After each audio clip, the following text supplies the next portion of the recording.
Thank you, President Treaties. So here's sort of a setup for the conversation.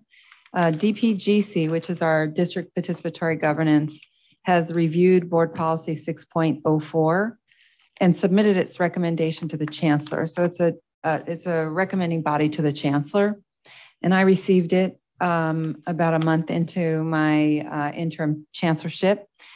And so what we provided with you today is what was submitted from DPGC as a recommendation.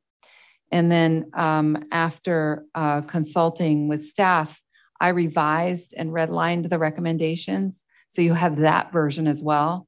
And then there's a clean copy of the Chancellor's recommendation.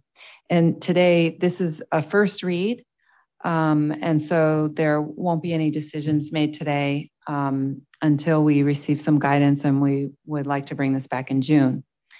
In addition, we linked the 3 campuses' student-centered guidance on class cancellations, which will be floated, if they haven't been already, through the campus participatory governance process. Both the old policy and this new policy allow for discretion, but the new policy makes it clear that the deans must consult with faculty in these various considerations, and what I believe provides a much clearer message as to the flexibility that is required. We have data that shows no matter the number, you could pick 20, you could pick 10, that we let classes go under 10 and under 20 without a dramatic difference. So for example, during the pre-pandemic times, when 20 was our clear number, data showed that up to 30% of sections made it with fewer students. 8% of those made it with single digits. This academic year, when 10 was our number, we had 39% of sections with enrollments under 20, and 11% of those were single digit.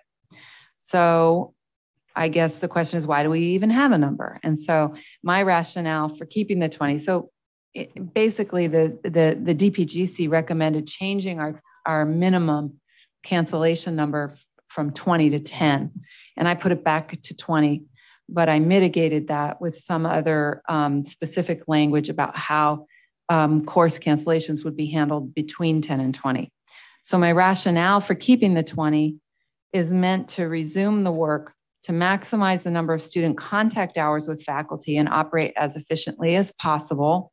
And as stewards of the public trust, maximize the use of our resources, for example, classroom capacity. So I feel it's my job to ensure that we are fiscally prudent, or at least are considering moving down a road of fiscal prudence. However, there also is a sort of compromise paragraph to emphasize that great flexibility in the cancellation decision for classes with enrollments between 10 and 20 is very important, and that it requires deans consult with faculty.